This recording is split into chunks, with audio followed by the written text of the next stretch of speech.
Welcome to Achieving Your Savings Goals, the smart way to save. Savings is income that isn't spent.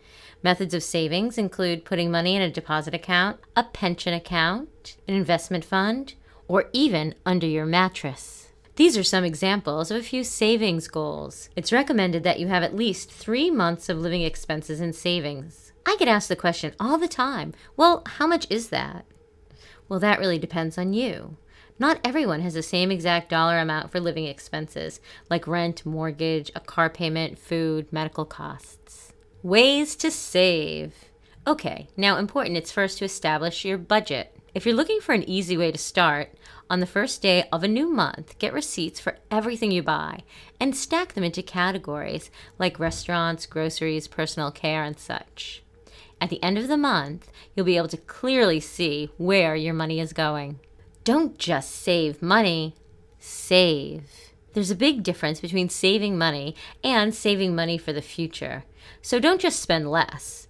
Also put money into a savings account, a retirement account, and an emergency fund. Save automatically. Setting up an automatic savings is the easiest and most effective way to save, and it puts money out of sight and out of mind. Each pay period, have your employer deduct a certain amount from your paycheck and transfer it to your retirement account and your savings account. Ask your HR representative for more details on how to set this up. You can also save for the holidays, gifts, travel, and other expenses this way too. Open up a club bank account and put a certain amount of money in it every month, and don't touch it until you need it. Aim for short-term savings goals.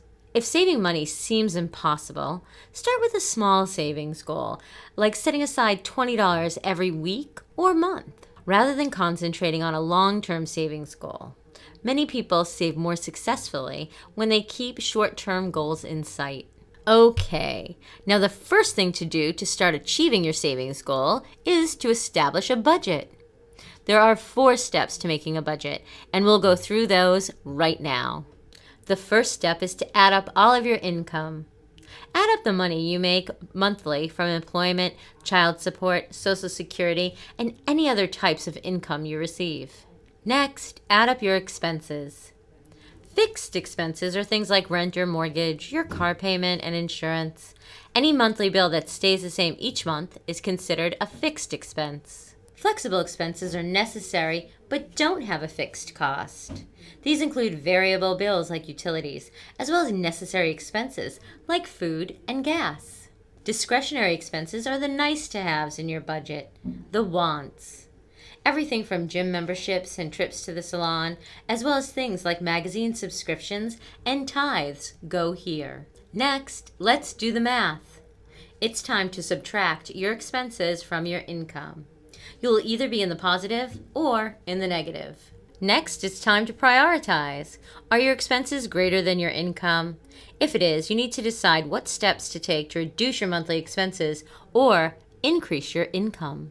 To get a clear picture of how you actually spend money, it helps to keep a spending diary for a month or 2. This means saving receipts and writing down items and amounts for everything you spend. Remember, it's important to pay yourself first. Strive to put at least 10% of your paycheck in the bank for savings. Forego instant gratification for your long-term goals.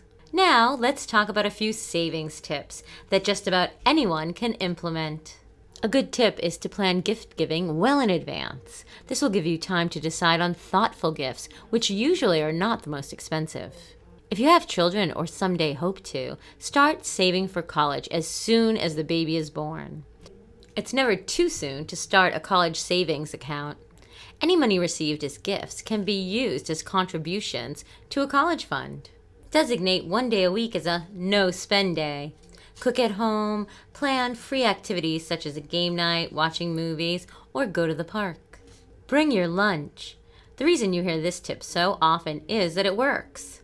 If you buy lunch at work and it costs $5 a day, but making lunch at home only costs $2.50, then in a year you could afford to create a $500 emergency fund and still have money left over. Commit to eating out 1 fewer time each month. Save money without sacrificing your lifestyle by taking small steps to reduce your dining budget. Ask for a home energy audit. It might reveal inexpensive ways to reduce heating and cooling costs. Another good tip is to weatherproof your home. Seal holes and cracks that let warm air escape in the winter and cold air escape in the summer.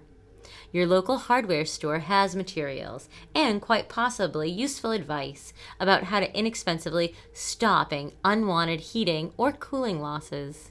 How about trying to use less water? Install low-flow shower heads and faucet aerators to reduce your water usage and the water costs. We're coming to the end of our presentation, and I really want you to take away the idea when shopping to take a minute to think about if you really need the item. Here are some questions to ask yourself. Is it worth the time you've spent making the money to pay for the item? Can you use your money in a better way right now? Do you really need to buy the priciest item, or is there a lower cost item that will serve you just as well? Can you really afford the item right now? Will the item be on sale soon? Should you wait? Do you really need a name brand, or will a store brand serve your purposes as well? And will it save you money? Well, I hope you've gotten some good tips from this presentation. Thank you so much for your time, and happy savings.